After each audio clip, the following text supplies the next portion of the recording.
Buenos días. Hoy 5 de julio del 2022. Bienvenidos a Un Mundo con Opinión. Soy Juan Camborda Ledesma, profesor universitario y periodista, director y conductor de Un Mundo con Opinión.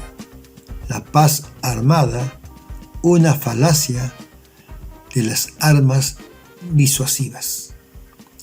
Si la historia debiera servir para algo, es para no repetir los errores del pasado.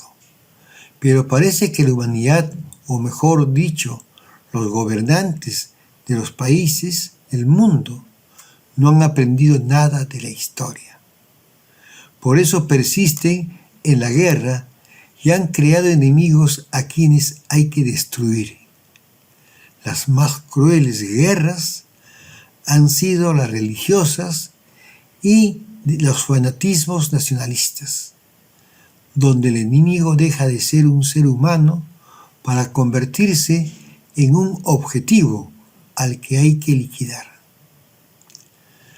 Las palabras del secretario general de la OTAN, Jens Stoltenberg, de tener un armamento disuasivo, no son nuevas. Fue la doctrina de la paz armada que practicaron las potencias europeas entre 1870 hasta 1914, es decir, luego de la guerra franco-prusiana, que terminó con la humillación de Francia y el surgimiento del Imperio Alemán, y terminó con el inicio de la Primera Guerra Mundial en 1914.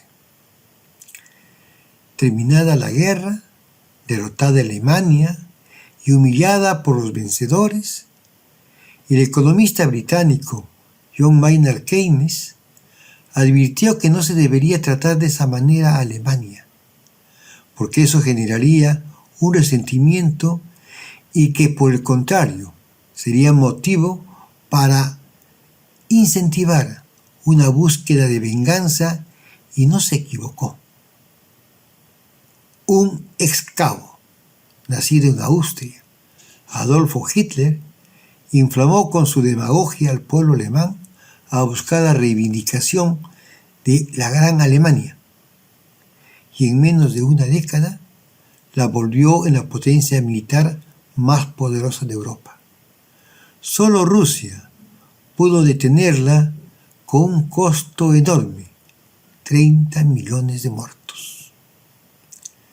La Guerra Fría, en un mundo bipolar, luego de la Segunda Guerra Mundial, caracterizó al mundo entre 1945 hasta 1990.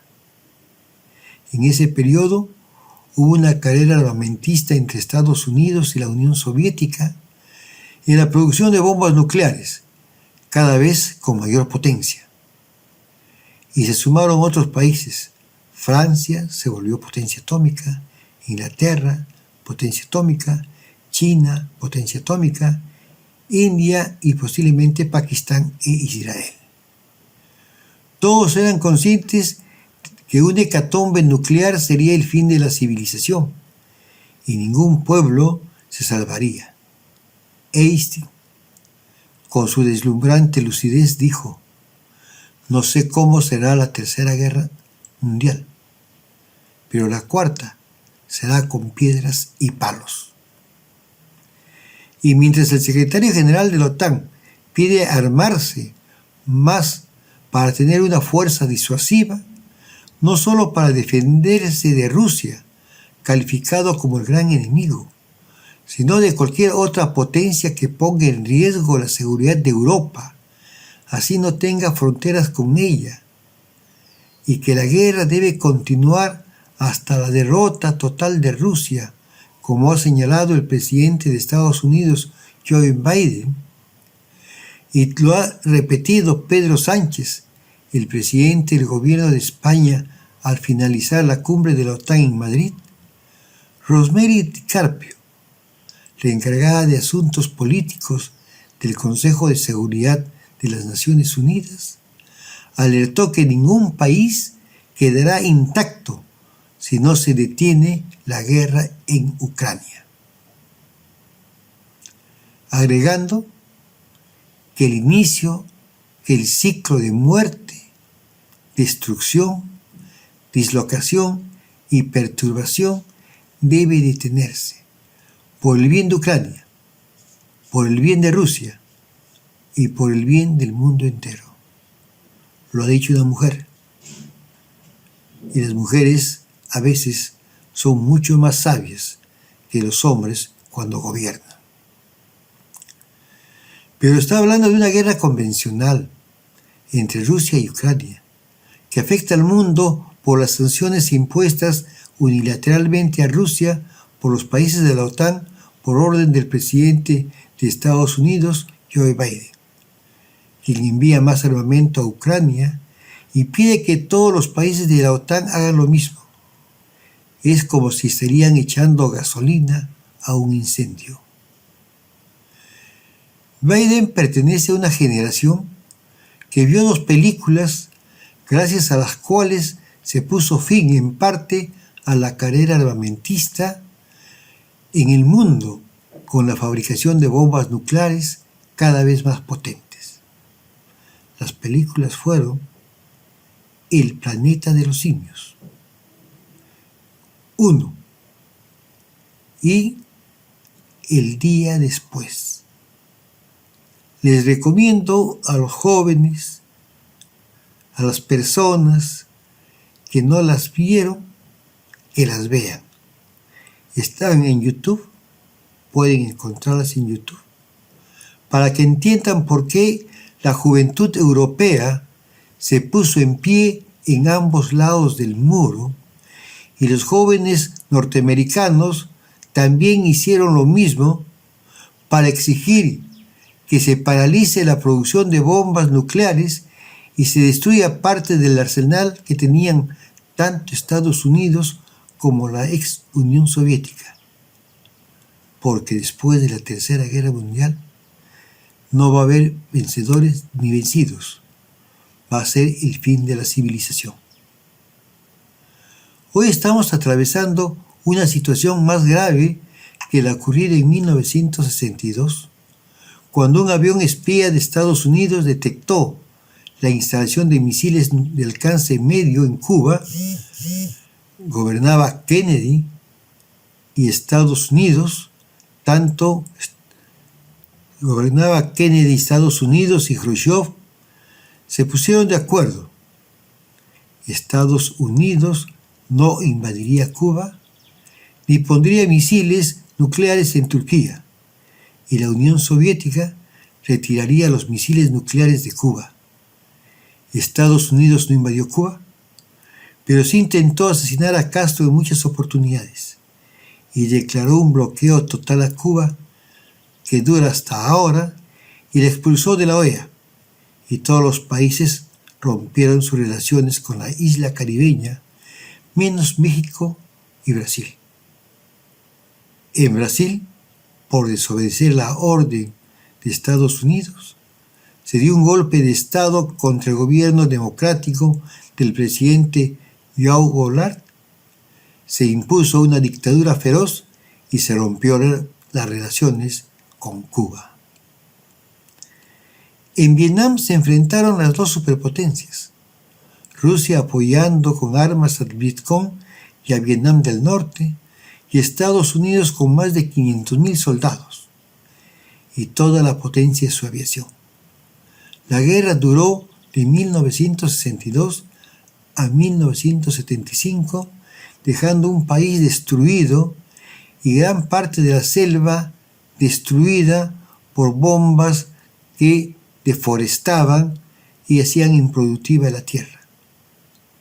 Vietnam perdió cerca de 2 millones de habitantes, entre soldados y civiles, pero al final ganó la guerra y Estados Unidos se retiró de Vietnam.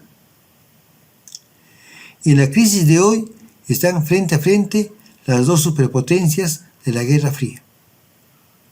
Está Rusia, que no es la potencia industrial que era la Unión Soviética, con un pacto de Varsovia que ya no existe y con una industria desarrollada en países que hoy ya no pertenecen a la URSS Estados Unidos está como la potencia unipolar en el mundo y está atrás de Ucrania para conseguir la destrucción total de Rusia.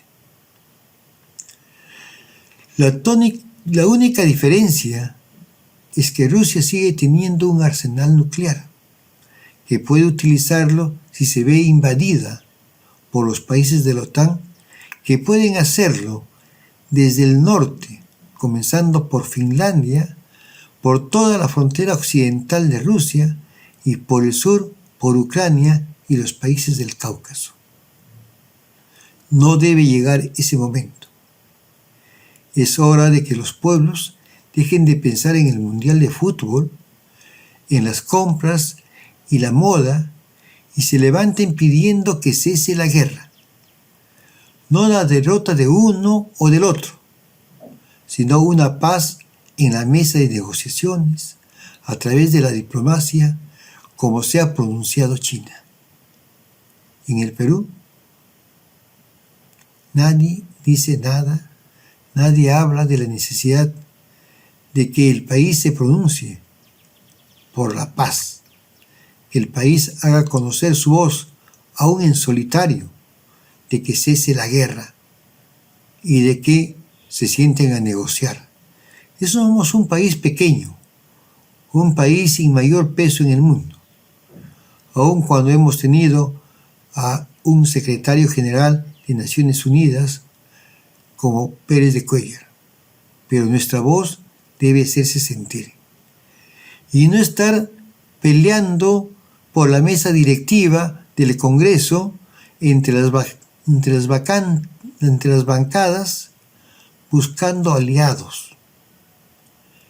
Ya no les interesa a los congresistas los principios, sino la correlación de fuerzas.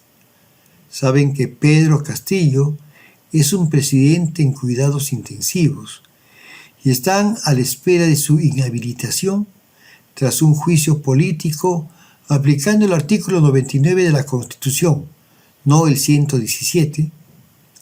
No quieren la vacancia, porque eso llevaría a elecciones generales. Quieren inhabilitarlo a él y a Dina Boluarte, la vicepresidenta, para poder gobernar desde el Congreso, con el presidente del Congreso a cargo de la presidencia del país. Y mientras eso sucede, la prensa se ensaña ya no solo con el presidente, sino con toda la familia de Castillo. Nadie se salva. Los adjetivos son cada vez más ofensivos. Y repito, nuestro país, el gobierno de Castillo, la Cancillería peruana, debería ser por lo menos un mínimo pronunciamiento y pedir a los países de América del Sur que hagan lo mismo. Pedir que cese la guerra en Ucrania, que Rusia se retire y que se haga una paz diplomática, que se respeten los derechos humanos y la independencia de Donbass y la península, para que vuelva a reinar la paz en el mundo. No queremos una guerra nuclear, no queremos la extinción de la especie. Esta es mi opinión. Si estás de acuerdo, te pido que la compartas. Si discrepas, hazla conocer. Es importante conocer todas las opiniones. Suscríbete a mi canal, Juan Camborda Ledesma, Un Mundo con Opinión. Sígueme como Juan Camborda en Facebook, Instagram, en mi blog Crónicas de Polemarco. Que tengas un buen día.